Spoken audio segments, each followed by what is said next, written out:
वंदे भारत की शान।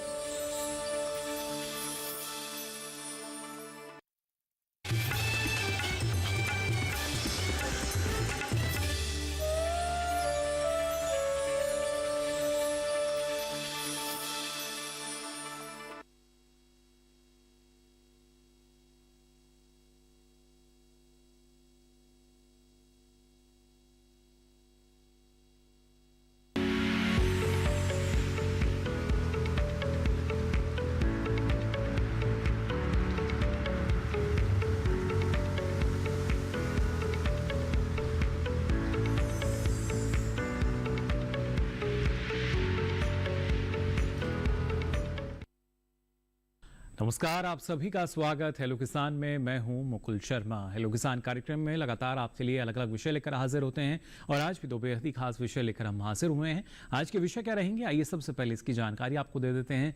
आज हम खासतौर से बात करेंगे मोटे अनाज के खाद्य प्रसंस्करण के बारे में और इसके साथ ही आपको जानकारी देंगे अनानास की खेती के संबंधित भी।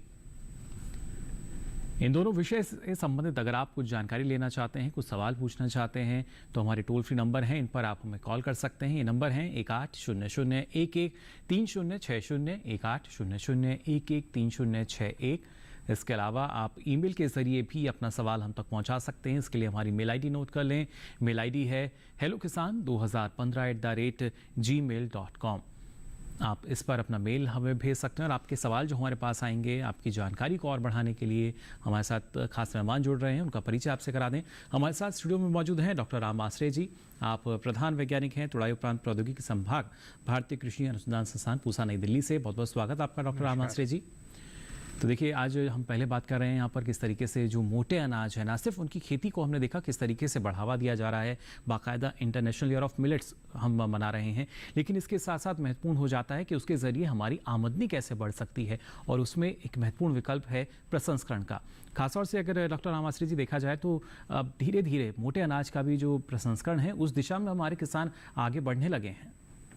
निश्चित तौर पर जैसा कि आपने कहा कि मोटे अनाजों का उत्पादन हमारे देश में बहुत ही अनादिकाल से होता चला आ रहा है और इसका अगर हम विवरण देखें तो मोटे अनाजों को दो कैटेगरी में रखा गया है। एक आपके प्रमुख मोटे अनाज जिसमें ज्वार बाजरा आता है, इसके बाद गौड़ जो आपके मोटे अनाज जिसमें मड़ुआ, सामा, कोदो, कुटकी इत्यादि आते हैं और इनका प्रसंस्करण का स्तर है अब बढ़ रहा है दिनों दिन, क्योंकि इसकी एक अंतर्राष्ट्रीय स्तर से एक इसको पहचान मिली है और इसका कार्यक्रम पूरे देश में बड़े ही बढ़ चढ़ के किया जा रहा है और इसमें हमारे किसान सीधे शरीक हो रहे हैं। तो निश्चित तौर पर इसका जो प्रसंस्करण का स्तर है, प्रोसेसिंग है, उसका लेवल बढ़ रहा है और निरंतर बढ़ता रहेगा। जी बिल्कुल। तो देखिए, धीरे धीरे इसे ही जो स्तर है उसमें लगातार इजाफा हो रहा है और आने वाले समय में हम यही उम्मीद करते हैं कि और भी ज़्यादा जो हमारे युवा हैं वो प्रसंस्करण के क्षेत्र से जुड़ेंगे और आपको इस बारे में आज पूरी जानकारी देंगे। लेकिन उससे पहले आइए नज़र डालते हैं हमारी इस खास रिपोर्ट पर।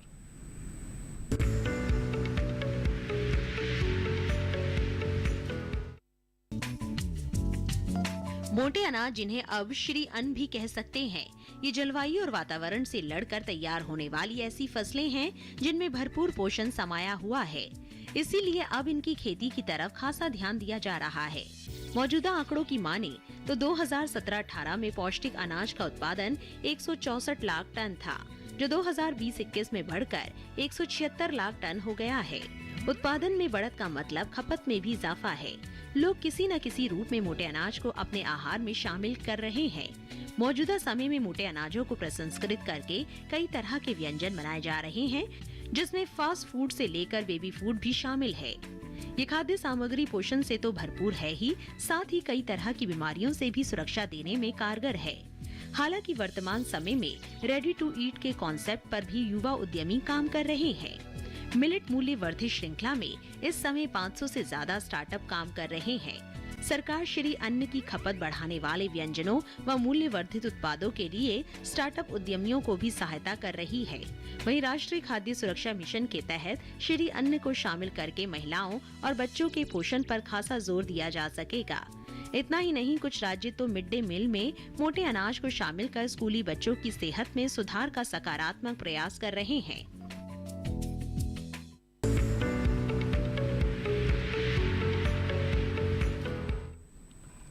तो जाना आपने किस तरीके से हर एक स्तर पर अब प्रयास यही किया जा रहा है कि जो मोटे अनाज का फ़ायदा है वो हमें कैसे मिल सकता है।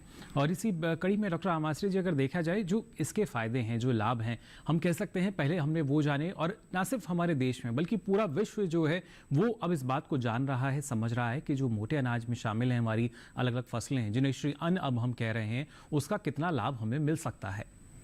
हाँ, निश्चित तौर पर जैसे कि आपने अभी एक डॉक्यूमेंट्री देखी और इसमें बड़ा स्पष्ट रूप से कहा गया कि जो मोटे अनाज हैं वो कुदरत से लड़ के अपना उत्पादन देते हैं, तो आप समझ सकते हैं कि इसमें कितना आपके पर्यावरण विपरीत क्यों ना हो, चाहे आपका अधिक बारिश हो जाए या कम बारिश हो या बिल्कुल ही सूखा पड़ जाए, फिर भी उन परिस्थितियों में ये अनाज पैदा होता है। और इसके साथ साथ इसमें जो प्रमुख बात है, आप सभी उपभोक्ताओं को जाननी चाहिए कि ये आपके जो मिनरल्स होते हैं, खनिज लवण हैं, इसके खासकर आपका कैल्शियम, जो कि हमारे शरीर में हड्डियों को मजबूत करने के लिए और हमारी जो भी एक ढांचा है शरीर का, उसी पर आश्रित है और इनकी मात्रा बहुत अधिक मात्रा में पाई जाती है। इसके अलावा मैंगनीज है, जिंक है, लोहा जिसे हम लौह तत्व कहते हैं, इसमें बहुत ज़्यादा मात्रा में पाया जाता है। हाँ, इसके अलावा और इसमें प्रमुख तत्व है एंटीऑक्सीडेंट, जिसे प्रतिऑक्सी कारक भी कहते हैं, जो कि हमारे शरीर की टूट फूट को बचाते हैं। खासकर हमारी जो कोशिकाएं होती हैं शरीर में, उनको टूट फूट से बचाते हैं। और इसके अलावा इसमें जो रेशा है, जिसे कहते हैं हम फाइबर, उसकी मात्रा बहुत ज़्यादा प्रचुर मात्रा में पाई जाती है, जिससे कि हमारी पाचन शक्ति को एक संबल मिलता है और सभी आयु वर्ग के लोगों को इससे अधिक फ़ायदा मिलता है। हाँ, ये आपको एक उपभोक्ता के स्तर पर क्या कुछ फ़ायदे हैं हमारे दैनिक जीवन में, अगर हम इनको उतारते हैं अपनी थाली में, अपने भोजन में। इसके अलावा जो हमारा पर्यावरण है इससे महफूज रहता है, जैसे कि आपको इनको कम पानी की ज़रूरत होती है, कम रासायनिक खादों की इनमें ज़रूरत कम से कम होती है, और ख़ासकर जो इसमें कीड़े मकोड़े आते हैं उनकी संख्या बहुत कम होती है। जैसे कि दूसरे हमारे गेहूं हो गया, धान हो गया और दूसरी अन्य खाद्यान्न फसलें हैं, उसमें कीड़ों की मात्रा बहुत ज़्यादा होती है। उसके लिए रसायनों का कहीं न कहीं अंधाधुंध प्रयोग हो रहा है। तो यूँ कह सकते हैं हमारी जो मृदा का स्वास्थ्य है, हमारे पर्यावरण का स्वास्थ्य है और हमारी जलधारा, खासकर नदियाँ हैं, उनमें कहीं न कहीं जब हम इंसेक्टिसाइड, पेस्टिसाइड का प्रयोग करते हैं तो कहीं न कहीं निस्तारित होकर हमारे जल में जाता है, जलधारा में, खासकर जो नदियां हैं उसमें जाता है। तो ये कह सकते हैं हमारे मानव स्वास्थ्य की रक्षा, पर्यावरण की रक्षा, जल और मृदा और वायु सभी की कहीं न कहीं मोटे अनाज रक्षा करते हैं। जी, यानी देखिए मोटे अनाज जो हैं वो खास तौर से हमारा जो पोषण सुरक्षा की एक बात कही जाती है, और डॉक्टर आमाश्री जी, अंतर्राष्ट्रीय स्तर पर भी लगातार इस बारे में लगातार हम देखते हैं किस तरीके से विचार विमर्श किया जाता है। लेकिन उसी पोषण सुरक्षा को जो हमारे मोटे अनाज हैं वो कहीं ना कहीं सुनिश्चित करते हैं, और उसके साथ साथ ये भी ज़रूरी कि उनके ज़रिए बने जो उत्पाद हैं उनके ज़रिए ये सुनिश्चित हो सकता है, क्योंकि जो मुख्य उत्पाद है, जो फसल है, वो ज़रूरी नहीं कि हर एक कोने तक पहुँच पाए, लेकिन उनसे बने जो उत्पाद हैं, जो प्रसंस्करण की हम बात कर रहे हैं, वो इसलिए भी लाभकारी हो जाते हैं और उसके साथ साथ जो किसान है उसको भी लाभ पहुंचा सकते हैं।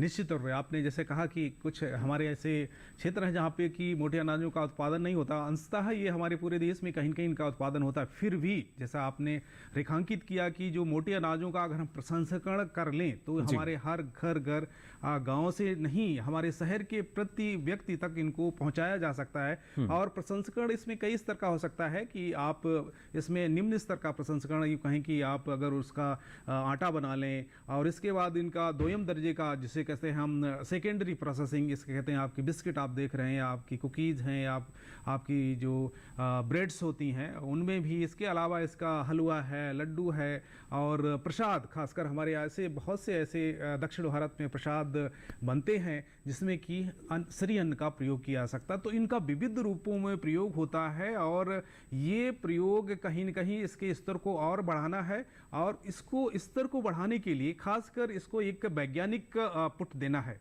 वैज्ञानिक पुट देने का तात्पर्य यहाँ हम जैसा भी खाद्य प्रसंस्करण करें इन मोटे अनाजों से, उनकी गुणवत्ता से कहीं न कहीं समझौता ना हो, इनका जो स्तर है वो बहुत ही हाइजेनिक हो, स्वच्छ हो, जिससे कि एक आम धारणा है कि ये कहीं एक छोटे स्तर पे बनाए गए हैं, इनकी स्वच्छता पे कहीं न कहीं प्रश्न चिन्ह हो, तो कहीं न कहीं वो दूर होना चाहिए, और निश्चित तौर पे दूर हो रहा है। और ख़ासकर हमारा फूड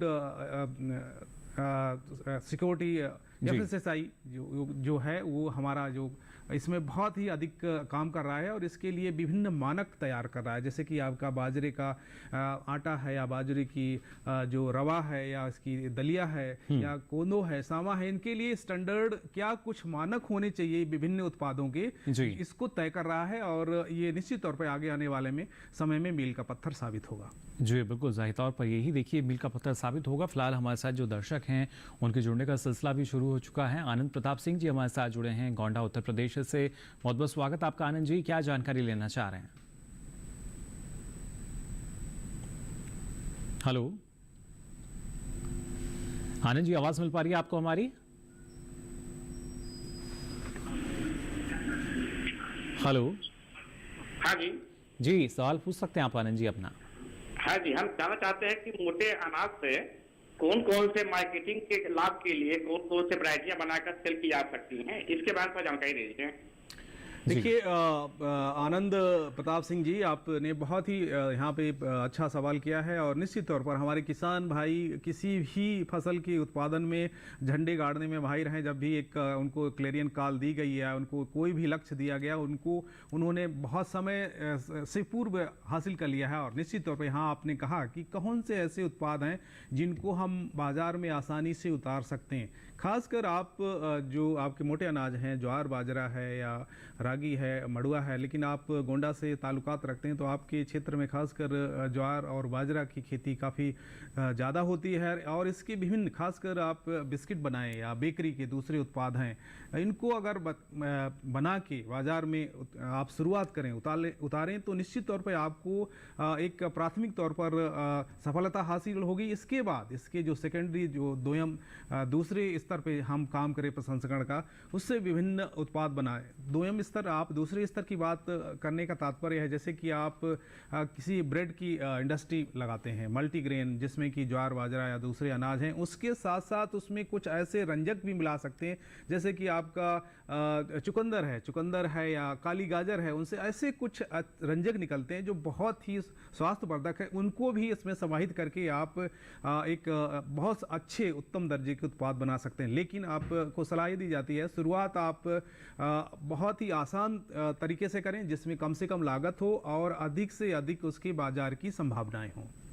जी बिल्कुल, तो देखिए किस तरीके से अलग अलग उत्पाद जो हैं वो तैयार किए जा सकते हैं। और इसके साथ ही अगर खासतौर से बात की जाए कि अलग अलग उत्पाद करने की जो ट्रेनिंग है उसके लिए क्या विकल्प हैं डॉक्टर आमासरे हमारे पास? क्योंकि फिर चाहे हम युवाओं की बात करें, महिला उद्यमियों की बात करें, एक जो सबसे पहली ज़रूरत है वो यही कि इसके लिए जो प्रशिक्षण है वो कहाँ से मिल सकता है?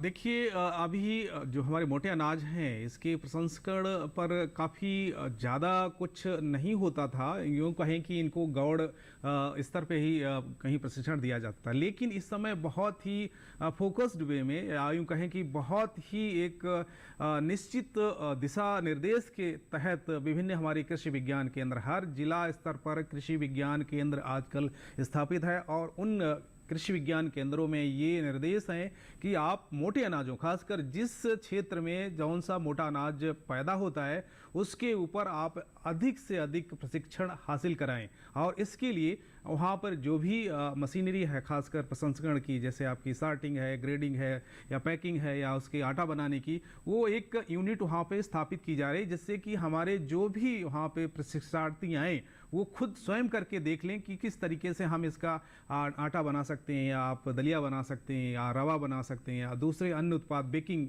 बिस्किट बना सकते हैं आप, या ब्रेड बना सकते हैं। उन पर प्रमुख समय में अलग अलग प्रशिक्षण दिया जा रहा है। जी बिल्कुल, लगातार देखिए जो प्रशिक्षण है वो दिया जा रहा है और किस तरीके से आप भी अगर चाहते हैं तो प्रसंस्करण के क्षेत्र में आगे बढ़ सकते हैं।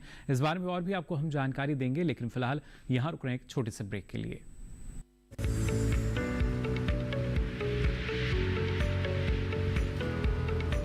अरे भाई, सुना नहीं क्या? केसीसी ने किसानों का जिंदगी बदल दिया है।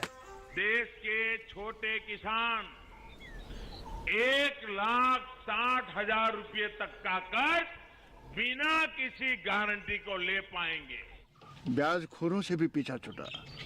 मैं तो जैविक खेती का पूरा सामान मंगा लिया। केसीसी का भी कोई दबाव नहीं है। ब्याज चुकाने के लिए पूरा 1 साल मिलता है। समय पर भुगतान करने पर केवल 4% के सालाना ब्याज पे लोन मिल गया मुझे।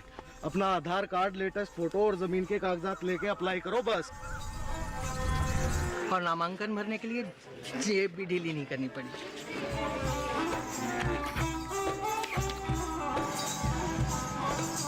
चाचा, उधार चुकाने के 24 घंटे के बाद उतने ही पैसे वापस निकाल सकते हैं।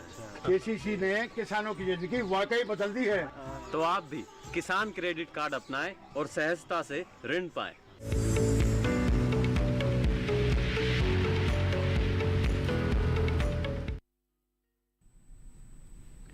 ब्रेक के बाद आप सभी का एक बार फिर स्वागत है। हेलो किसान में लगातार आपको हम जानकारी दे रहे हैं मोटे अनाज के खाद्य प्रसंस्करण के बारे में, किस तरीके से इनका प्रसंस्करण आप कर सकते हैं, और साथ ही अनानास की खेती के बारे में भी आपको जानकारी देंगे।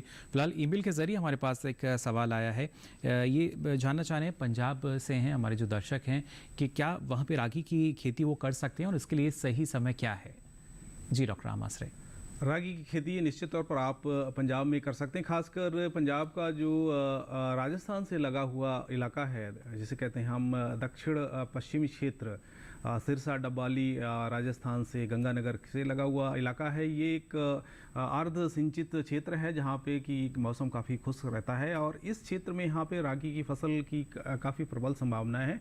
आप रागी की फसल देखते हैं, और रागी की फसल खासकर आपका जो खरीफ का मौसम होता है उसमें, जिसमें आपकी ज्वार, बाजरा या मक्का की खासकर बुवाई की जाती है, उसी समय इसको बुवाई कर सकते हैं। खासकर जुलाई के प्रथम सप्ताह में इसकी वहाँ बुवाई कर सकते हैं और अधिक से अधिक उत्पादन भी ले सकते हैं।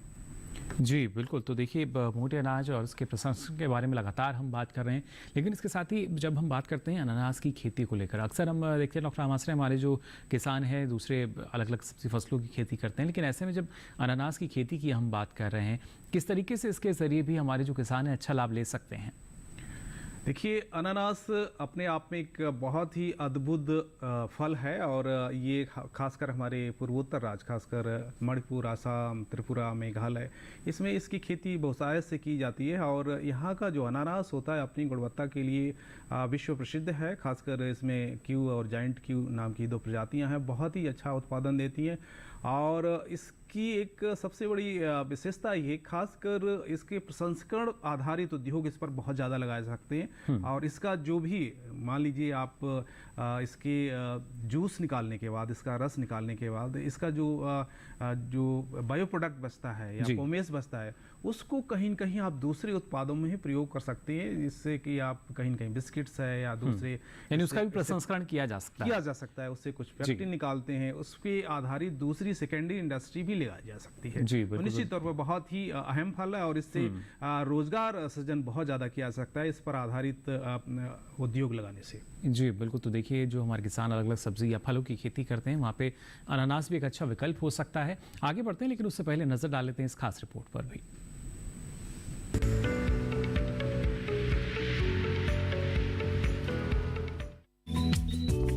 भारत में अनानास की खेती असम, मेघालय, त्रिपुरा, मणिपुर, पश्चिम बंगाल के अलावा बिहार में की जाती है। इसकी खेती के लिए तापमान 20 से 35 डिग्री होना चाहिए। इसके लिए बलुई दोमट मिट्टी, जिसका पीएच मान 5 से 6 हो, बेहतर होती है। इसकी प्रजातियों की बात करें तो Q, joint, Q, queen, Mauritius, जलधूप, लखत मुख्य है।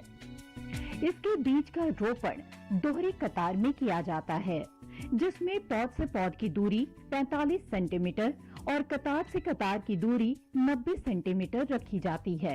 रोपाई के पहले हर गड्ढे में 1 किलो सड़ी गोबर की खाद, 6 ग्राम पोटाश डालकर स्वस्थ स्लिप की रोपाई की जाती है। इसके अलावा रोपाई के समय प्रति पौधा 12 से 15 ग्राम नाइट्रोजन व इतनी ही पोटाश दें। फसल में खरपतवार नियंत्रण के लिए पॉलीथीन से मल्चिंग कर सकते हैं। साथ ही टपक सिंचाई विधि अपनाकर भी पानी की बचत और खरपतवार नियंत्रण किया जा सकता है। इस फसल में कीटों का प्रकोप कम देखा गया है। फिर भी फसल को नुकसान से बचाने के लिए विशेषज्ञ की सलाह से रोकथाम करें।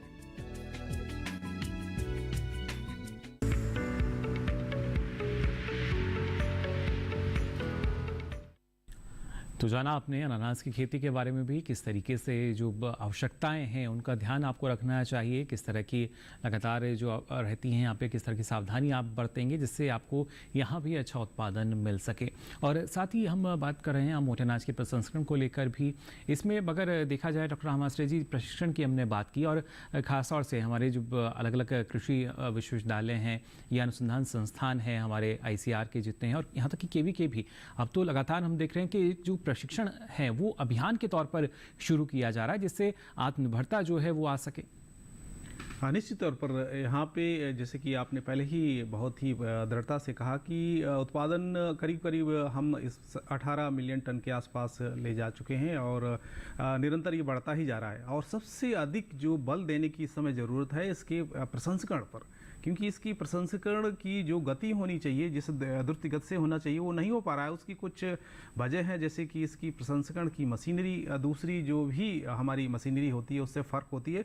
तो आजकल इस पर बहुत ही ध्यान दिया जा रहा है कि मोटे अनाजों को प्रसंस्कृत करने के लिए मशीनरी हमारे हर जो है जहाँ भी प्रशिक्षण के केंद्र हैं उन पर उपलब्ध हो, जिससे कि हमारे किसान उसको देख सकें, जो भी हमारे प्रशिक्षार्थी हैं उस पर अमल कर सकते हैं। हाँ, इसके साथ साथ कुछ जो स्टार्टअप के माध्यम से इसकी मशीनरी बनाने के लिए बहुत अधिक ऋण मुहैया कराया जा रहा है बड़े स्तर पर, जिससे कि इसका उत्पादन, खासकर जो प्रसंस्करण की मशीनरी है, एक बृहद स्तर पे हो सके और ये गांव-गांव और जो भी छोटे-छोटे स्तर पे भी पहुंच सके। जैसे आपने कहा कि कृषि विज्ञान के अतिरिक्त हमारे जितने भी ICR के संस्थान हैं जहाँ पे इस तरीके का कार्य हो रहा है, इसके अलावा राज्यों के कृषि विश्वविद्यालय जहाँ पे जो इसमें प्रशिक्षण केंद्र हैं उनको केंद्र सरकार भी मदद मुहैया करा रही है। इसके अलावा राज्य सरकारें भी काफ़ी प्रयास कर रही हैं और पूरे साल प्रयास ही किया जा रहा है कि पूरे साल कहीं न कहीं आपका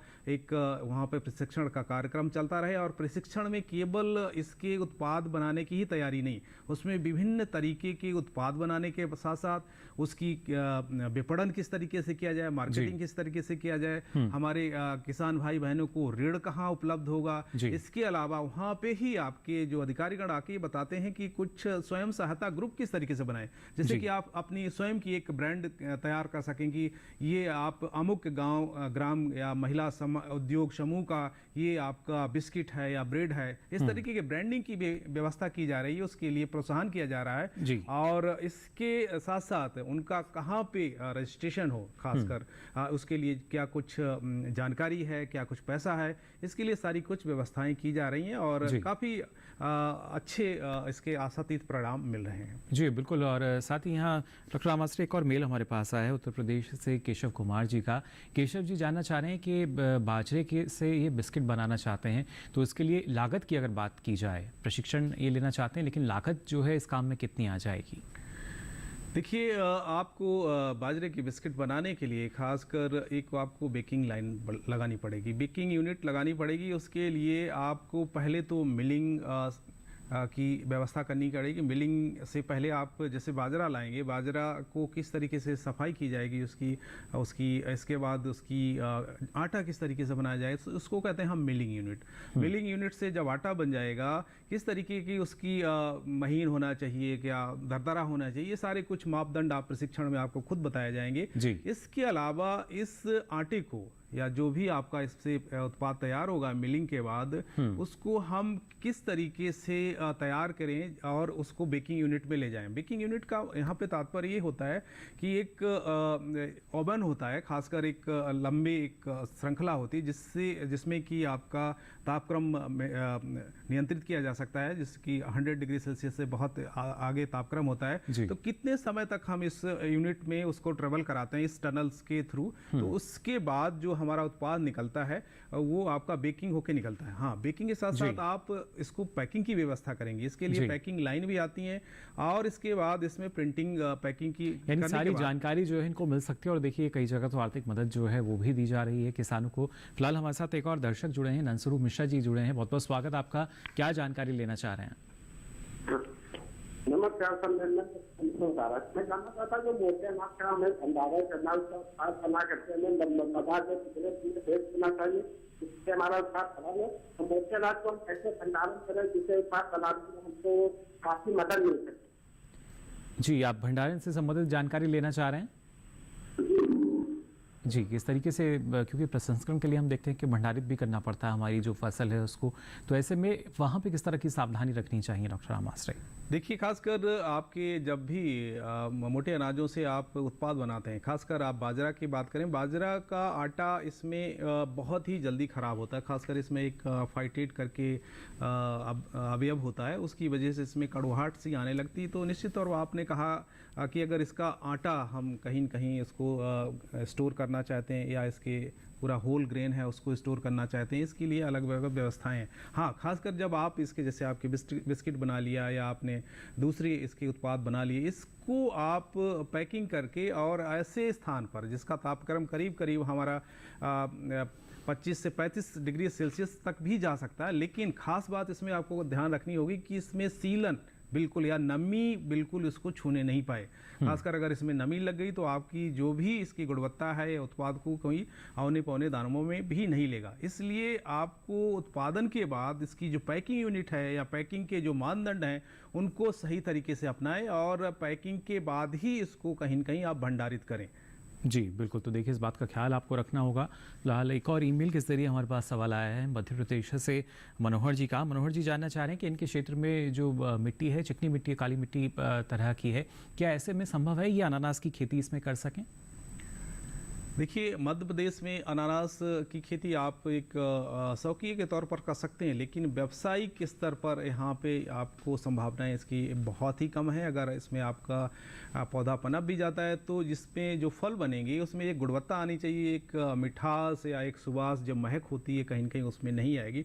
तो हाँ, फिर भी आप अपने निकटतम कृषि विश्वविद्यालय हैं या कृषि विज्ञान केंद्र हैं, वहाँ के जो भी विषय विशेषज्ञ हैं उनसे राय ले सकते हैं निश्चित तौर पर, क्योंकि उनकी राय मायने रखती है। जैसे कहा जाता है खेती के बारे में कि बहुत ही एक कम दूरी पे ही इसमें स्वभाव और कई परिवर्तन होते हैं, तो उसके आधार पर हो सकते हैं कुछ ऐसी पॉकेट्स हों जहाँ पे इसका उत्पादन किया जा सके, लेकिन आपको निश्चित तौर पर वहाँ की जो कृषि विशेषज्ञ हैं उनसे आप सहायता या सलाह अवश्य लें। जी बिल्कुल, और साथ ही एक और मेल हमारे पास आया है डॉक्टर रामाश्रय जी, ये जानना चाह रहे हैं समा की अच्छी किस्म कौन सी है और इसके लिए जो बीज है कहाँ से मिल सकता है। मंडला मध्य प्रदेश से विजय जी ये जानना चाह रहे हैं। देखिए, सावा की ऐसी कुछ खास प्रजातियां नहीं हैं अभी उपलब्ध, खासकर मंडला या दूसरे की जो भी कृषि विश्वविद्यालय हैं वहाँ पे उनकी कुछ स्थानीय जो प्रजातियां हैं जिनको उगाया जाता है और उनको ही कहीं न कहीं प्रोत्साहित किया जाता है। जैसे कि आप सावा की कोई प्रजाति जैसे हमारे उत्तराखंड में होती है, उसको अगर हम ले जाके कहीं आपके क्षेत्र में लगा, मंडला में लगा दें तो निश्चित तौर पर वो कामयाब नहीं होगी।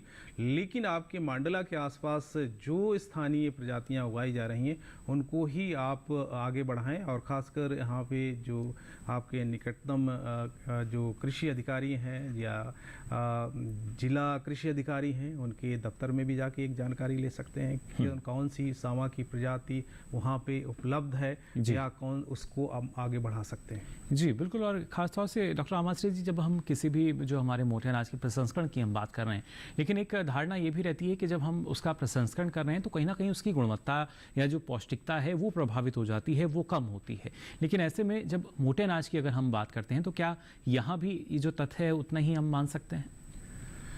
देखिए, खासकर जब हम प्रोसेसिंग करते हैं या प्रसंस्करण करते हैं, खासकर हमारे जो फल सब्जियां हैं जी, उनको प्रसंस्करण करते समय हमें बहुत अधिक टेम्परेचर देना पड़ता, तापक्रम, इसे कहते हैं हम थर्मल प्रोसेसिंग। जब हम उनको तापक्रम के माध्यम से चाहे हम उबालते हैं या उसको हम जो वाष्प के माध्यम से वेपराइजेशन कहते हैं उसके थ्रू प्रोसेसिंग करते हैं, तो थर्मल प्रोसेसिंग के माध्यम से जो खासकर हमारे फल और सब्जियों में विटामिन जो होती हैं या रंजक जिसे कहते हैं पिगमेंट्स हैं या फ्लेवोनाइड्स हैं, इनके स्तर में कहीं न कहीं गिरावट आती है। निश्चित तौर पर इसमें कोई दो राय नहीं। खासकर आपका विटामिन सी है बहुत ही नाजुक है, बहुत ही सेंसिटिव है थर्मल प्रोसेसिंग, तो उसमें इसकी मात्रा करीब 1/10वें हिस्से तक भी आ सकती है। अगर आपका 100 मिलीग्राम पर लीटर आपके जूस में है तो प्रोसेसिंग के माध्यम से ये हम हो सकता है 10-12 ही रह जाए। निश्चित पर यहाँ पे ड्रास्टिक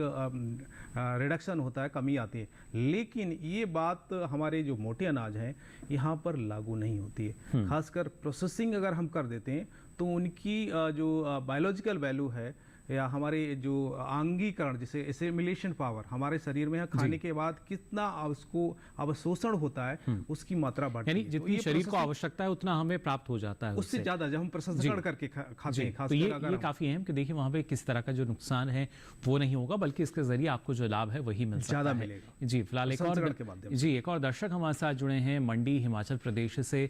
बहुत बहुत स्वागत आपका हेलो किसान में। क्या जानकारी लेना चाह रहे हैं? नमस्कार सर, मैं हिमाचल प्रदेश के सरका घाट मंडी से नागेंद्र सिंह नेगी बोल रहा हूँ। जी नागेंद्र जी बताइए। सर ये जो आपने बताया ना जी कि 35 डिग्री टेम्परेचर 2 मट जमीन अनानास के लिए जी, तो ये यहाँ पर हमारे यहाँ पर तो बहुत और आर्द्रता और ये जो धर्मशाला क्षेत्र है यहाँ से हमें मतलब बारिश से भी ठीक ठाक होती है जी। तो यहाँ पर एग्रीकल्चर यूनिवर्सिटी पालमपुर ग्रामीण क्षेत्रों में ऐसे कोई जागरण जो किसानों के जागरण के अभियान वो ऑफिसों में बैठे रहते हैं सर। ग्रामीण क्षेत्रों में अगर वो आए और लोगों को ये सारी जानकारी दें जी, तो मैं समझता हूँ कि बहुत कुछ हो सकता है यहाँ पर जी। तो क्या इस क्षेत्र में अनानास की खेती हो सकती है जी? चलिए बिल्कुल, देखिए लगातार हालांकि जो कृषि विज्ञान केंद्र हैं वो हर एक ज़िले में है। भले ही कृषि विश्वविद्यालय से आपको लगता है कि जो वहाँ अधिकारी हैं या जो आपके कृषि विशेषज्ञ हैं वो नहीं पहुँचते, लेकिन केवीके में जो हमारे लगातार वैज्ञानिक हैं उनकी कोशिश यही रहती है हर दुर्गम क्षेत्र में भी पहुँचे। फिलहाल जो जानकारी लेना चाह रहे हैं डॉक्टर आमाश्री जी, क्या जानकारी देना चाहेंगे? नेगी साहब, आप मंडी के आसपास से ताल्लुकात रखते हैं और मंडी यूँ कहें कि आपका जो इलाका है यहाँ पे तापक्रम में वेरिएशन बहुत ज़्यादा है, जो आप उतार चढ़ाव बहुत ज़्यादा आते हैं और ख़ासकर जो हमारा अनानास है इस उतार चढ़ाव को नहीं सहन कर पाता है। उसकी वजह से जो अनानास में गुणवत्ता आएगी खासकर हमारी समझ में जहाँ तक वो नहीं आ पाएगी। इसीलिए हमारे आपका जो पालमपुर कृषि विश्वविद्यालय है वो आप शायद इसकी जो अनुशंसा नहीं करता है जिसे आप एक कॉमर्शियल या व्यावसायिक स्तर पर अनानास उत्पादन की, क्योंकि अगर आप उत्पादन कर लेते हैं लेकिन अगर उसमें गुणवत्ता नहीं आती है तो कहीं न कहीं आप मार खाएंगे जब इसकी मार्केटिंग करेंगे या विपणन करेंगे। तो एक वजह हो सकती है। फिर भी आप अगर इसको एक क्योंकि आवश्यकता ही आविष्कार की जननी है, अगर आप एक बहुत ही सजग किसान है, कुछ एक इसके सकर्स आते हैं जैसे आपने देखा है उसको लाके अपने कुछ क्षेत्रों में लगा सकते हैं, अपने खेत पे ला सकते हैं। लेकिन यहाँ पे हिदायत होगी कि आप इसको अधिक क्षेत्र में लगाएं, केवल आप एक मरला या आधा मरला है उसमें लगाएं, जिससे कि आपको एक खुद आप अनुभव हो जाएगा कि किस तरीके से उत्पादन होता है। जो विशेषज्ञ है उनसे एक बार आप सलाह जरूर लें और उसके बाद ही आप इस दिशा में आगे बढ़ें। फिलहाल हमें भी आगे बढ़ना होगा और हेलो किसान में यहाँ वक्त हो चला एक और छोटे से ब्रेक का। जल्द हाजिर होंगे, आप बने रहिए दूरदर्शन किसान पर।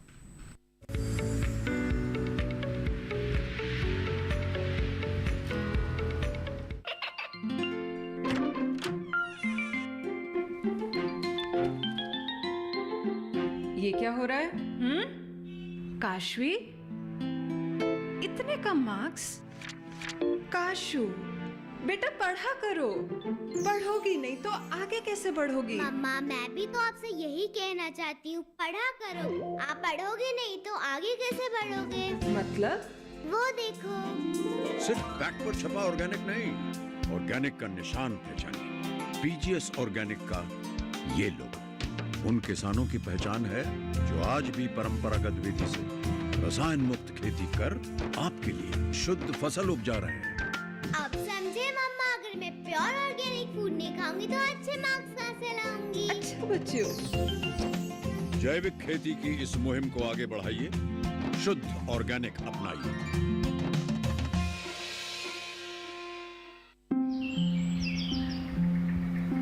अरे क्या कर रहा है? इधर इधर इधर, हम बोल रहे हैं तेरे बीजू का। पुतला बोल रहा है? हाँ, पक्षियों से तो हम खेत को बचा लेते हैं, पर इन घातक रसायनों से कैसे बचाएं? मतलब? देख बेटा, तू जो ये अंधाधुंध रसायन मिलाता है ना, मिट्टी की सेहत बिगड़ने लगी है और जब माटी ही कमजोर पड़ जाएगी तो उपज कैसे सेहतमंद होगी? हाँ? अरे पहले ऐसा नहीं था, पूछना अपने बड़े बुजुर्गों से कैसे फसल लहलहाती थी, शुद्धता झलकती थी। हाँ, माटी भी तंदुरुस्त और लोग भी। पहली वाली बात कहाँ? पर अब तो सब यही डाले हैं। सब नहीं, आज भी लाखों जागरूक किसान परंपरागत विधि से फसल उगा रहे हैं। खर्चा कम और उपज की कीमत भी बेहतर पा रहे हैं। ठीक है भाई, मैं भी आज से जैविक खेती शुरू करूंगा। माटी से प्रेम की परंपरा है, परंपरागत खेती।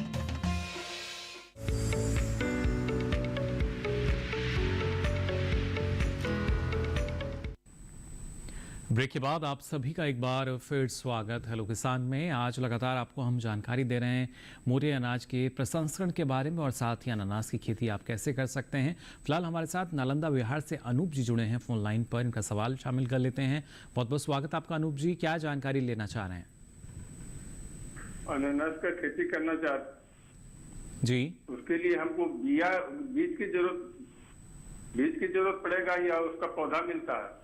चलिए बिल्कुल, नालंदा बिहार से जानना चाह रहे हैं, क्या जानकारी देंगे डॉक्टर राम आश्रय? अनूप कुमार जी, इस अनानास की खेती करने के लिए इसका सकर जैसे पौधा मिलता है, जैसे पौध आती है, जैसे कि हम प्याज की पौध रोपते हैं, इसी तरीके से केला का पौधा रोपते हैं, तो उसी तरीके की इसकी एक पौध आती है और वो आपको प्राप्त करने के लिए खासकर हम यह कहूँगा कि भागलपुर कृषि विश्वविद्यालय में काफ़ी कुछ इस पर काम किया गया है और इस तरीके की वो पौध उपलब्ध कराते हैं, या इसके अलावा आपके आसपास जो भी कृषि विश्वविद्यालय है वहाँ से भी आप दे सकते हैं। हाँ, इसकी निश्चित तौर पर पौध लगाई जाती है, बीज नहीं। जी बिल्कुल। और इस बीच एक और ईमेल हमारे पास आया है मुकेश जी का राजस्थान से। ये जानना चाह रहे हैं क्या जो प्रसंस्करण है वो बाजरे का हम कर सकते हैं या जो दूसरी फसलें हैं मोटे अनाज में शामिल उनका भी किया जा सकता है? निश्चित तौर पर सभी हमारे मोटे अनाज उनका हम प्रसंस्करण कर सकते हैं, इसमें कोई दो राय नहीं है। जैसे कि आप शुरू में आपको एक को डॉक्यूमेंट्री दिखाई गई थी, उसमें विभिन्न प्रकार के मोटे अनाज खासकर ज्वार, बाजरा, सांवा, कोदो, मड़ुआ, कुटकी इत्यादि सबका प्रसंस्करण किस तरीके से आप देख रहे हैं। उससे विभिन्न प्रकार के उत्पाद बनाए जा रहे हैं, बिस्किट बनाया जा रहा है, आपका रवा बनाया जा रहा है, हलवा बनाया जा रहा है, लड्डू बनाए जा रहे हैं, प्रसाद भी बनाया जा रहा है। किस तरीके से, इसके अलावा स्नैक्स जैसे आपके भुजिया, इस तरीके से आप सेवड़ी, किस तरीके बहुत ही उत्पाद खासकर हमारे देश में इसमें इतनी विविधता है। उसमें बताया भी गया है करीब 500 के आसपास 500 आसपास इसके उत्पाद बनाए जा सकते हैं और बन रहे हैं, अनगिनत उत्पाद बनाए जा सकते हैं। निश्चित तौर पर आप बाजरे के अलावा दूसरे भी मोटे अनाजों का प्रसंस्करण कर सकते हैं। जी बिल्कुल। और छत्तीसगढ़ से अजय जी ने हमें ईमेल किया है। अजय जी भी जानना चाह रहे हैं कि छत्तीसगढ़ की जिस तरह की जलवायु है, यहाँ पे कौन कौन से जो मोटे अनाज हैं उनको ये ले सकते हैं, उनकी खेती कर सकते हैं और उसके बाद उसका प्रसंस्करण कर सकते हैं? छत्तीसगढ़ अपने आप में बहुत ही अनूठी जगह है, खासकर जहाँ तक हम बात करते हैं मोटे अनाजों का। खासकर आपका सांवा है, मड़ुआ है, कोंदो है, कुटकी है, ये यहाँ पर बिल्कुल ही अनुरूपित हैं। कुदरत ने, भगवान ने यहाँ की जलवायु को बहुत ही अच्छा बनाया है। ये जैसे मैंने नाम लिया इन मोटे अनाजों को, तो ये इनको आप उगाएं और ख़ासकर यहाँ पर पहले से भी इसकी खेती हो रही है और वहाँ की राज्य सरकार, केंद्र सरकार मिलके एक वहाँ पे एक सेंटर ऑफ एक्सेलेंस कई क्षेत्रों में खोल रही है। जिस सेंटर ऑफ एक्सेलेंस का मतलब है वहाँ का जो बेहतर से बेहतर प्रोसेसिंग इकाई वहाँ पे लगाई गई है या लगाई जा रही है। जी। वहाँ आप आसपास नज़र डालें, निश्चित तौर पर आपको कहीं न कहीं इसके बारे में जानकारी मिल जाएगी। जी बिल्कुल। तो देखिए जानकारी लगातार आपको मिल सकती है। फिलहाल एक और ईमेल हमारे पास आया है केशु भाई जी का गुजरात से। ये जानना चाह रहे हैं कि ये प्रसंस्करण के क्षेत्र में आना चाहते हैं मोटे अनाज के, लेकिन इसके लिए इनको प्रसंस्करण जो प्रशिक्षण है वो कहाँ से मिल सकता है? देखिए, आप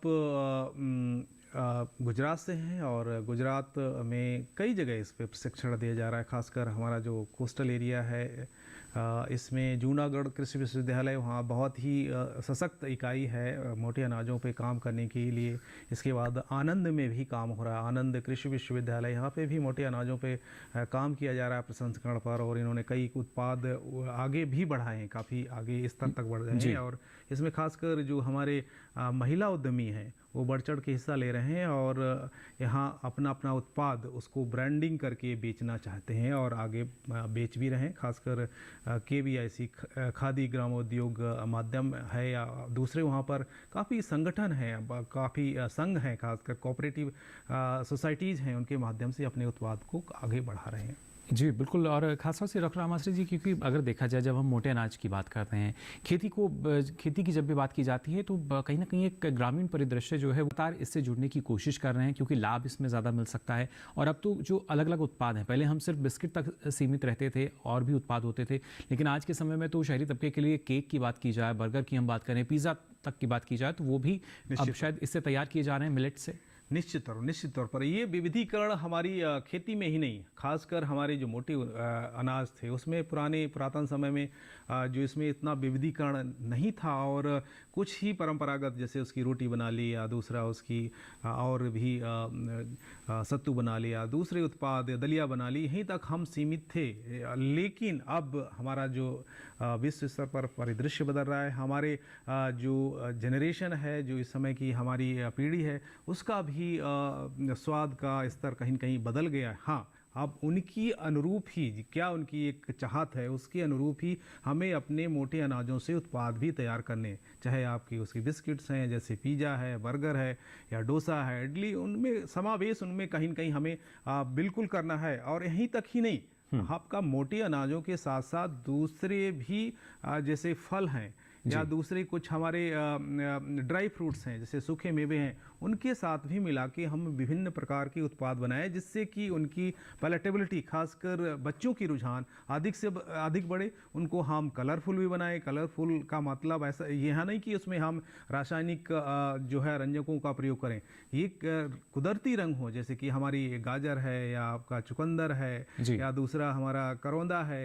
या इस तरीके से वहाँ से कहीं न कहीं हम कुदरती रंग को एक्सट्रैक्ट करके उसको निस्सारित करके हमारे जो मोटे अनाजों के उत्पाद हैं उनको समाहित करें, जिससे हमारी नई पीढ़ी खासकर उसकी रुझान है उधर अधिक से अधिक बढ़ सके। जी बिल्कुल। तो देखिए कैसे जो रुझान है वो बढ़ता हुआ भी हमें नज़र आ रहा है। सरकार के प्रयास लगातार फलीभूत होते नज़र आते हैं। और इस बीच एक और ईमेल हमारे पास आया है जयराम जी का, मध्य प्रदेश से। ये जानना चाह रहे हैं डॉक्टर रामाश्री, क्योंकि ये बता रहे हैं इनके क्षेत्र में सोयाबीन की खेती जो है वो बड़े पैमाने पर की जाती है, लेकिन क्या इतना समय रहता है कि जो दूसरी जो मोटे अनाज की कोई भी फसल है उसको एक सह फसल के रूप में ले सकें?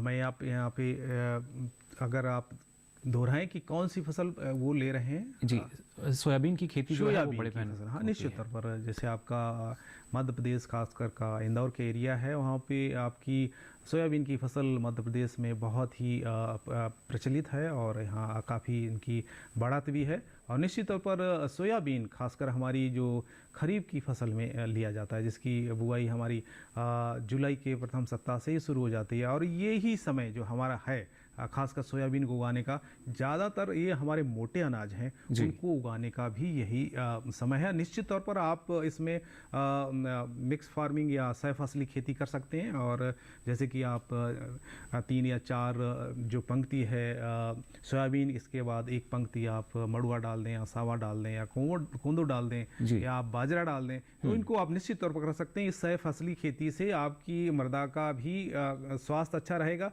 और जो कीड़े मकोड़े खासकर आते हैं इसमें सोयाबीन की फसल में, उन पे कहीं न कहीं भी लगाम लगेगी। जी, तो देखिए किस तरीके से जो फ़ायदा है वो आपको मिल सकता है, और रोकथाम भी हो सकती है जो आपके लिए मुश्किलें आपके सामने बनती हुई नज़र आती हैं। और इस बीच अगर खासतौर से डॉक्टर रामाश्री अनानास की भी, क्योंकि आज हम जानकारी दे रहे हैं दर्शकों को, वहाँ पे अगर बात की जाए तो कितना समय लगता है जो हमारी एक जो फल है उसको तैयार होने में और उसके बाद उसको बाज़ार तक पहुँचने में? देखिए, जब हम इसके सकर्स हैं जिसकी पुत्तियां होती हैं, हम खेत में तैयार करके इसकी रोपाई करते हैं, और रोपाई करने के बाद कम से कम इसमें 7 से 8 महीने लग जाते हैं आपकी फ्लावरिंग में। यूँ कहें कि आपको 9 या 10वें महीने में इसमें आपका फल मिलना शुरू हो जाता है। और इसके बाद ये, जैसे कि हम गन्ना की खेती करते हैं, इसके बाद उसकी हम रैटून या पेड़ी रखते हैं, एक बार लगाने के बाद हम उसको 2 या 3 साल तक भी रख सकते हैं। इसी तरीके से अनानास में भी एक बार लगाने के बाद हम इसको 3 साल या 4 साल तक इसमें फसल लेते रहते हैं, क्योंकि इसके जो फल हैं उनको हम निकालते रहते हैं, और जो जिस पौधे पे फल लग चुका है उसको हम काट के फेंक देते हैं। इसके साथ साथ नीचे ज़मीन से उसमें कुछ कल्ले निकलते रहते हैं, जो कि अगली फसल के लिए एक आपकी तैयारी कर देते हैं। तो निश्चित तौर पर एक बार लगाने के बाद 2 या 3 बार इससे आप आसानी से फसल ले सकते हैं, और ये बहुत ही एक लाभकारी बात है कि बहुत एक बार लगाने के बाद आप 3 साल लगातार फसल ले रहे हैं, केवल खाद पानी और अन्य कृषि क्रियाओं प्रक्रियाओं के माध्यम से। जी बिल्कुल, तो देखिए किस तरीके से जो लाभ है वो आपको इसके ज़रिए मिल सकता है। फिलहाल आपको बता दें हमारे साथ जयप्रकाश जी जुड़ चुके हैं, प्रधान वैज्ञानिक हैं आप भारतीय कृषि अनुसंधान संस्थान में। जयप्रकाश जी बहुत बहुत स्वागत आपका हेलो किसान में। धन्यवाद जी जयप्रकाश जी, और जानकारी आपसे लेना चाहेंगे अनानास की खेती के बारे में। अभी हम यहाँ उसकी ही चर्चा कर रहे थे कि किस तरीके से एक किसान को जो अच्छा लाभ है वो अनानास की खेती के ज़रिए मिल सकता है। अनानास की खेती जो है मूल रूप से जो हमारा उत्तर पूर्व का जो हिस्सा है, नॉर्थ ईस्ट जिसको कहते हैं, उस हिस्से में काफी होती है। इसके अलावा जो दक्षिण भारत का हिस्सा है वहां पर काफी होती है। अनानास की खेती ऐसे क्षेत्रों में जहां पर तापक्रम जो है आपका 5 डिग्री सेल्सियस से नीचे आता है वहां पर नहीं हो सकती, और अगर 40 डिग्री से ऊपर जाता है तो वहां भी नहीं हो सकती जी। मूल रूप से एक ट्रॉपिकल पौधा है, और इसकी अच्छी खेती के लिए आजकल जो एक डबल रो सिस्टम में खेती चल रही है, जिसमें करीब 60 से 63 हजार पौधे आते हैं, चाहे वो आपकी क्वीन वैरायटी हो या आपकी क्यू वैरायटी हो। इसके अलावा कुछ नई वैरायटीज हैं, जैसे डेडमोंटे की कुछ वैरायटीज हैं जो काफी अच्छी चल रही हैं, इंडिया में भी आई हैं। मॉरिशस एक वैरायटी है, और इसका ज्यादातर खेती जो है, जिसमें कहा कि असम है, मेघालय, त्रिपुरा, बंगाल या जो पूरब का बिहार का हिस्सा है, इसके अलावा उड़ीसा का जो उत्तर का हिस्सा है, इसके बाद आप देखेंगे तो केरला, कर्नाटक, थोड़ा सा गोवा में होता है या तमिलनाडु में होता है, इन सारे क्षेत्रों में होती है। लेकिन यहाँ पर ज्यादा ह्यूमिडिटी चाहिए, आर्द्रता अधिक चाहिए, और तापक्रम में बिल्कुल ठंड नहीं होनी चाहिए और ड्राइनेस नहीं चाहिए। जैसे कहें कि मध्य भारत, उत्तर भारत में इसकी खेती की कोई संभावना नहीं है। जी बिल्कुल, और एक ईमेल हमारे पास आया हुआ है जयप्रकाश जी, नरेश जी का बिहार से। ये जानना चाह रहे हैं कि अगर अनानास की खेती करनी है तो पहले क्या प्रशिक्षण आवश्यक है या कैसे इसकी शुरुआत कर सकते हैं? निश्चित रूप से इसके प्रशिक्षण की आवश्यकता है, निश्चित रूप से, क्योंकि वो जैसे अगर आप जाएंगे तो जो हिस्सा न्यू जलपाईगुड़ी का है, जो जिसने कहा कि बंगाल का जो पूर्वी हिस्सा है, वहां पर जो बिहार का पूर्वी हिस्सा है वहां पर काफी अच्छी खेती होती है, खासकर जो प्रोसेसिंग वाली वैरायटी है जिसका नाम क्यू है, जाइंट क्यू। तो आसपास के किसी कृषि विज्ञान केंद्र में जाए, नहीं तो साबौर विश्वविद्यालय में भी जाकर या वहां पर प्रशिक्षण ले सकते हैं, क्योंकि इनका जो जिला है वो किस क्षेत्र में पड़ता है, वहां पर तापक्रम 5 डिग्री सेल्सियस से नीचे आता है कि नहीं, इसकी जानकारी जरूरी है। प्रशिक्षण से ही बेहतर खेती कर सकते हैं। जी बिल्कुल, तो देखिए प्रशिक्षण लेकर बेहतर ढंग से जो खेती है वो अब हमारे किसान कर सकते हैं अनानास की। और साथ ही यहाँ डॉक्टर रामाश्री जी आपसे भी हम जानकारी ले रहे थे, जो मोटे अनाज के प्रसंस्करण की अगर बात की जाए तो क्या प्रसंस्करण के लिए जो समय है, क्योंकि किसान को आवश्यकता रहती है कि कब से वो प्रसंस्करण का कार्य जो है वो शुरू कर सकता है, या कौन सी पहले चयन करना होता है, कौन सी फसल उसको लेनी होगी, उसका उन्नत बीज कहाँ से मिलेगा, तमाम जानकारी है। इस बारे में और भी जानकारी मैं आपसे लूँगा, लेकिन फिलहाल हम यहाँ रुकने एक और छोटे से ब्रेक के लिए जल्द हाजिर होंगे। आप बने रहिए दूरदर्शन किसान पर।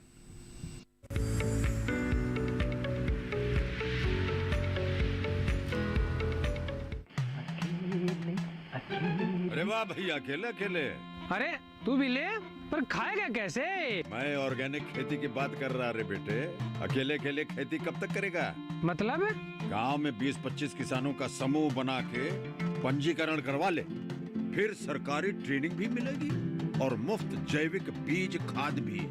फिर पीजीएस ऑर्गेनिक की सरकारी मोहर के साथ तेरी उपज आकर्षक पैक में पहुंचेगी बड़े बाजार तक। अच्छा? हाँ। अरे भाई कहाँ चल दिया? सबको साथ लाने, आमदनी बढ़ाने। तो किसान भाई समझ गए ना, साथ मिलकर ऑर्गेनिक खेती कीजिए, अपनी परंपरा को आगे बढ़ाइए, ज्यादा मुनाफा कमाइए। माटी से प्रेम की परंपरा है परंपरागत खेती।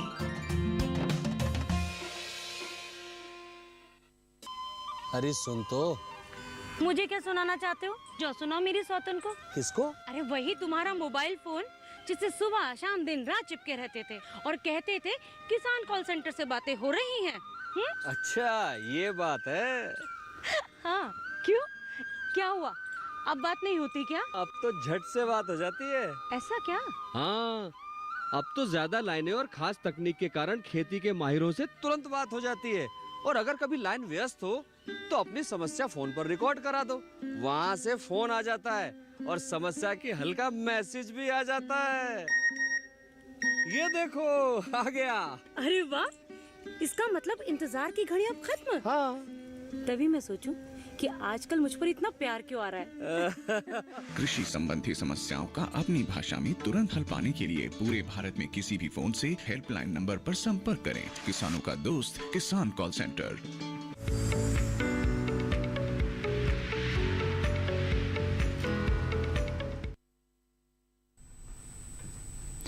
ब्रेक के बाद आप सभी का एक बार फिर स्वागत। हेलो किसान में लगातार आपको हम जानकारी दे रहे हैं मोटे अनाज के प्रसंस्करण के बारे में और साथ ही अनानास की खेती आप कैसे कर सकते हैं। दर्शक लगातार हमारे साथ जुड़ रहे हैं ईमेल के जरिए और भी जो सवाल हैं हमारे पास आए हुए हैं। उड़ीसा से फिलहाल आनंद साहू जी का एक सवाल आया है, क्या यहाँ पे अनानास की खेती हो सकती है या नहीं। डॉक्टर जयप्रकाश, मैं चाहूँगा अगर आप इसका जवाब दे पाएँ।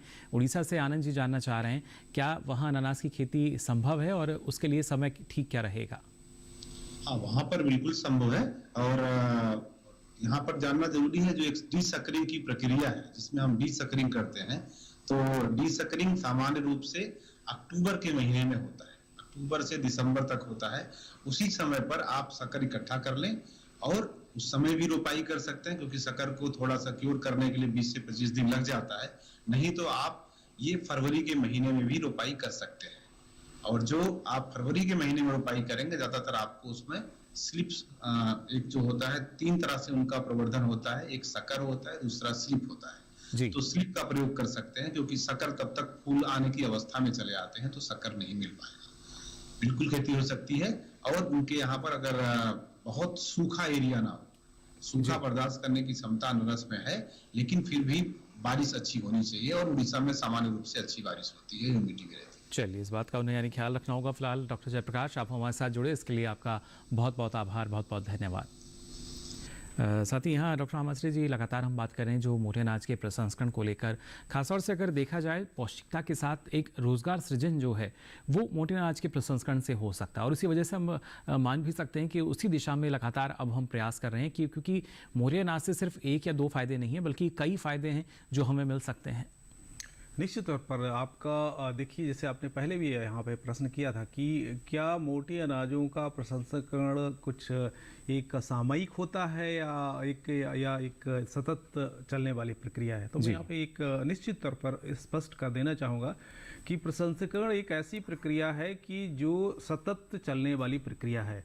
अगर आप किसी भी चीज़ का प्रसंस्करण, खासकर हम यहाँ पे चर्चा का विषय बिंदु है मोटे अनाज, इसका अगर हम सतत प्रसंस्करण नहीं करेंगे तो हमारे किसान भाइयों के रोजगार और व्यापार और विश्वसनीयता तीनों पर विपरीत प्रभाव पड़ेगा। क्योंकि आप जो भी हमारा उपभोक्ता चाहता है कि हमें ये बिस्किट चाहिए, ये आपका दलिया चाहिए, ये हमारा जो है सामा का जो मैदा बनता है या आटा बनता है या रवा बनता है, ये सतत उनको ज़रूरत होती है। कहीं कहीं इसमें इस कड़ी में कहीं रुकावट आती है तो आप जहाँ भी सप्लाई कर रहे हैं तो वहाँ की आपकी विश्वसनीयता डगमगाएगी और कहेगी हम वो दूसरी जगह उसको कहीं कहीं दूसरे व्यक्ति को ढूंढेंगे। यानी एक बाजार में उसकी मांग को एक बार फिर से सुचारू रूप से जारी करना और बाद में अगर वो टूट जाती है तब थोड़ी चुनौतियां हैं। यानी निश्चित तौर पर इसलिए ये निश्चित तौर पर एक सतत प्रक्रिया है प्रसंस्करण की। और खासकर हमारे मोटे अनाज एक बार उनकी हार्वेस्टिंग के बाद या कटाई के बाद हम उसको अच्छी तरीके से भंडारित कर सकते हैं क्योंकि फल सब्जियों की तरह ये बहुत ही नाशवान नहीं है और इनको अगर हम सुरक्षित तरीके से भंडारित करते हैं तो साल या 1.5 साल तक कोई खास दिक्कत नहीं आती है और इससे हम अपना प्रसंस्करण कार्य सुचारू रूप से कर सकते हैं। खासकर जब कोई प्रसंस्करण इकाई लगाते हैं आप तो उसकी मशीन आपको चलती रहनी चाहिए। अगर आपका जो यूनिट है प्रसंस्करण की वो 10 या 15 दिन के लिए भी बंद हो गई तो खासकर आपकी मशीनें हैं या आपका जो हाइजीनिक कंडीशन है कहीं कहीं गड़बड़ाती है। तो एक निश्चित और खासकर और रोजगार की जो आपकी यूनिट से जुड़े हुए लोग होंगे उनको एक सतत रोजगार चाहिए। तो एक निश्चित तौर पर खासकर ये रोजगार सृजन के लिए मोटे अनाज बहुत ही अहम है क्योंकि इनके रोजगार सृजन की प्रबल संभावना है। दूसरे जो भी हमारे अनाज हैं या दूसरे फल सब्जी हैं उस पर आधारित उद्योग काफ़ी मात्रा में पहले से ही मौजूद हैं और ये एक नया क्षेत्र है और इसमें अभी अपार संभावनाएं और हमारे अधिक से अधिक युवा जो उद्यमी हैं उनको स्थान मिल सकता है। यहाँ पे एक बहुत रिक्त स्थान है जिसमें बहुत प्रबल संभावना है। बिल्कुल नहीं, यानी एक देखिए अलग मुकाम पर हमारे जो युवा हैं वो मोटे अनाज के प्रसंस्करण के काम को आगे बढ़ा बढ़ा रहे हैं और उसी वजह से प्रधानमंत्री ने खुद कहा कि ये हमारे मिलेट्सप्रेन्योर हैं जो लगातार इस दिशा में कोशिश कर रहे हैं कि पौष्टिकता के साथ साथ गुणवत्ता युक्त जो उत्पाद है वो हर घर तक पहुंच सके और हम पोषण सुरक्षा भी सुनिश्चित कर सकें। फिलहाल यहाँ डॉक्टर आमाश्री जी, आपने इतनी महत्वपूर्ण जानकारी हमारे दर्शकों को दी, इसके लिए आपका भी बहुत बहुत आभार, बहुत बहुत धन्यवाद। नमस्कार। तो जाना आपने मोटे अनाज के प्रसंस्करण के बारे में। अब चलिए हमारा जो अगला विषय रहेगा उसके बारे में आपको बता दें, जिससे पहले से ही आप अपने जो सवाल हैं वो तैयार कर सकें। हमारा अगला विषय रहेगा किन्नू और मौसमी की खेती के बारे में आपको जानकारी दी जाएगी और इसके साथ ही हम बात करेंगे धान की नर्सरी प्रबंधन के बारे में भी। अगला विषय आपने जान लिया है, लेकिन आपको बता दें अगर आप इससे संबंधित कुछ और भी सवाल या कुछ सुझाव भेजना चाहते हैं, हमारी मेल आईडी hellokisan2015@gmail.com, इस पर आप हमें भेज सकते हैं। साथ ही सोशल मीडिया के अलग अलग माध्यम जिनके जरिए आप हमारे साथ जुड़ सकते हैं, फेसबुक, इंस्टाग्राम, ट्विटर हैंडल, यहाँ भी अपना सवाल आप लिखकर छोड़ सकते हैं। और साथ ही आपके पास एक और महत्वपूर्ण विकल्प है, डीडी किसान कॉल सेंटर का नंबर आप सभी को याद होगा, नंबर है 1800-113060। सोमवार से शनिवार सुबह 6 से रात के 10 बजे तक यहाँ लाइन्स खुली हैं, इस पर भी अपना सवाल आप दर्ज करा सकते हैं। और ये सारी जानकारी अब आप देख सकते हैं डीडी किसान के यूट्यूब चैनल पर। इस QR कोड को स्कैन करें, जिसके बाद आप पहुँचेंगे हमारे यूट्यूब चैनल पर और यहाँ हेलो किसान के साथ ये सारी जानकारी अब आप कभी भी कहीं भी ले सकेंगे। तो फिलहाल आज के लिए हेलो किसान में बस इतना ही, फिर हाजिर होंगे नई नई जानकारियों के साथ। तब तक के लिए दीजिए इजाजत, नमस्कार।